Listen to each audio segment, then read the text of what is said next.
Okay, this is Joe Leigh here for SecondsOut, Nisse Sauerland. Thank you for joining me here. I think it's the first one we've done at a YouTube crossover boxing press conference or media day. First things first, how are you and how are you finding this new side? I'm not involved in it day to day. My brother looks after most of the Misfit stuff, but it's interesting. I think there's ways of looking at it. I think you need to look at it like it's a separate sort of sport to boxing. It's a WWE, but they actually punch each other.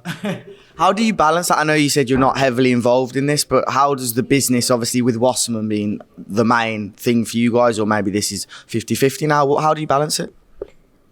Well, I mean, I look after the boxing side of things. I'm at all the fights, look after the fighters, make sure that they're winning, hopefully, most of the time. Sometimes you have the odd loss. With Nathan Gorman, we saw, in a great fight the other week, but he lost, and that happens. And obviously the next week you go, and Josh Kelly puts in a brilliant performance and wins the British title. Let's talk about that Josh Kelly fight. The Nathan Gorman one was fantastic, one of the best, I think, live this year. As for Josh Kelly, his performance was flat out dominant. Where do you want to take him next? There's calls for, when are we going to see him in world titles, etc. It was a good level for him to be at, and he completely dominated. I think that Adam's his trainer, but the way I would like to see it play out is that we don't go too crazy. We take baby steps towards a world title. Defend the British a couple of times, maybe. Then look for an eliminator and then go for a world title. I think maybe before, maybe not that he got carried away with the hype, but he went too quick. I think he needs to be built in the right way. And I think the Troy Williamson fight was a great, it was a coming out fight for him. And I was so happy for him because he deserved it. He had so much criticism coming off the Avanesian loss. And you're like, well, the guy, Avanesian's a killer. No one wants to fight Avanesian, obviously, apart from Terence Crawford. But the fact that he actually got in there and faced him when he was having probably the worst week of his life by the sounds of it, where he was having to drink whiskey to put himself to sleep, and he still got in there. Not enough people people are so easy to assassinate someone when they're on, keep on their keyboards at home. What would you kind of, have you seen the Crawford fight yet? How would you kind of rank that with where Josh could be at? Because he lost to Avanesian. I know that mental health was not in a good place at that time. Have you looked at the Crawford fight and thought, okay, Josh is at this level, if that makes sense, if you understand? I think you don't want to get carried away with anything. I think, it's a sensational performance in front of millions of people watching. Great for his brand. But he's a young guy. I think we can, Crawford's 35. He's been in the business for a long time. I think, of course, the end goal always has to be to challenge for world titles. But it's also our job as a promoter to pick the right world title at the right time for the right risk and the right reward. I think, like I said a second ago, I think they got a bit carried away, with Josh, possibly. And getting into the Avanesian fight that early. I think now, the last three fights, he got in there, blew a guy out in a few rounds. Next fight, went 10 rounds with a tough Argentine. Next fight, he goes and dominates and wins every round against a very good world-ranked opponent. That's the perfect plan. You want to carry that on next year and keep climbing, but with baby steps, not maybe giant steps, unless that giant step is worth the reward. Yeah, we obviously see the nice little Christmas tree in the background. We've got a couple of weeks of rest in the world of boxing anyway, and then a big card to start off the year. Chris Eubank Jr, Liam Smith, we've seen the press conference, we've seen the KFC jacket. Chris being Chris, how do you assess this fight and why was this the right fight to make?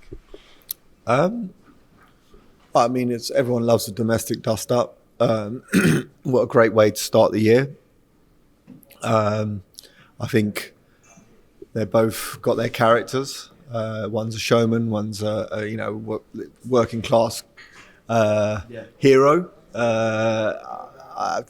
I think it's going to be a great clash of styles because neither of them really have got a backstep in them, and I think he's gotten under Liam's skin a bit, which just makes it more exciting. What did you think of the whole KFC stuff? It is great. You think you see everything, you think you've seen it all, and then someone comes out in a fucking KFC, sorry to swear, comes out in a KFC jacket. It's brilliant marketing. I don't know how good a message it is to send to the youth of today, saying, "Oh yeah, go and eat KFC. You can be an athlete." But look, it's a good one. I was surprised by it. I thought it was brilliant. Do you think KSI? Do you think Chris Eubank has kind of benefited off the back of the way the Ben fight happened, and not the situation with the fight being postponed, but he kind of had a good build-up. He was funny in the press conferences, and he's turned into a little bit of a hero. Yeah, I think he deserves it as well. I think he's people slate him quite easily, but he's never really backed down from a fight. He took on George Groves, much bigger than him. He took on Billy Joe, came up short, but did well. And they're the only two defeats he's had. James DeGale, no one expected to beat him, and he did. He schooled him. I don't think it was the best DeGale we've ever seen, but it still takes a lot to do that to an Olympic gold medalist and a world champ. So I think that he deserves it. He deserves it. He's a showman in his own right. This fight's on box office. It's a big fight to start off the year.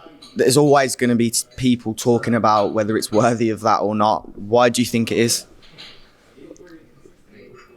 I think it's going to be a 50-50 nail-biting extravaganza of fists flying. This is not really I'm not really a big talker about this kind of stuff. I think it's a great fight. I'd pay for it. But then that being said, I paid for Fury Chisora free. so I don't mean that in a bad way. I'd pay for anything. But I think this deserves, a pay-per-view accolade, and that's how you make the big fights. And this is a big domestic fight, and it's sold out the MEN, and it's got demand. There's always going to be people saying, "Look, put it on free to air, do this, do that." It's hard to fund on free to air. That's just the straight answer of it. If you want these big fights and you expect these guys to put on a show, then they need to get paid as well. No, I completely agree. I think it's a great fight. I have to ask about Conor, obviously, with the stuff coming out over the last few days, his statement. He put on Instagram something about God would know if I'm not actually going to quote that, but as it currently stands, there's still rumours on whether you guys, Chris Eubank's team, knew about the first positive test. Was that true? Did you know about it before it came out to the public? Which first test? There was rumours. There was obviously two tests that the team did not know about the first test. Chris's team. We didn't know about the first test. No. So why was that the case? Is that something that caused frustration on us? Yeah, of course. But it's also not. It wasn't in. I don't know all the ins and outs of it. To be honest, you need to speak to a lawyer. But we didn't. We found out about. We got informed about the test that you failed with VADA, and we didn't get the first test result, if that's the one you're referring to, which was before he went into camp. Which, yeah, of course, it's frustrating. We found out. I think I found out on the Thursday. Okay. Will we, at this current moment, the fight with Liam Smith's the only thing I'm sure on his mind and this is mine. But as for someone who's not fighting, could you kind of clarify whether you think that fight could still happen? I mean, I'm still waiting for the statement from Conor Benn. I really hope it's a good one. We've been waiting long enough, and I think I know him as a clean guy. His dad was always a clean fighter. Sims's gym is a clean gym.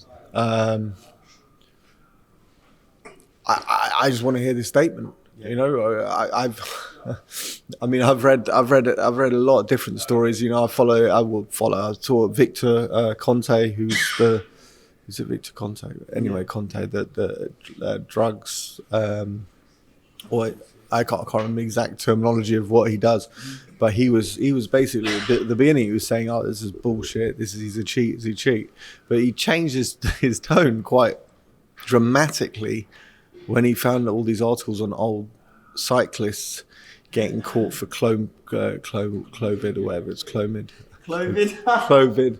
And he said something along the lines of something to do with chickens getting pumped full of the stuff to make more eggs.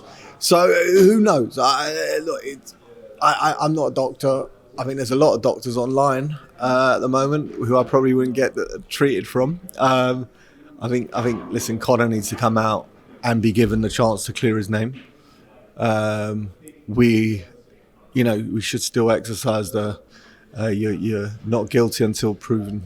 No, until proven guilty. Yeah, you're innocent until proven guilty, not the other way around, which seems what's happening at the moment. And that's the drawback of social media. Sometimes he should get a fair crack at it because a lot of other fighters have.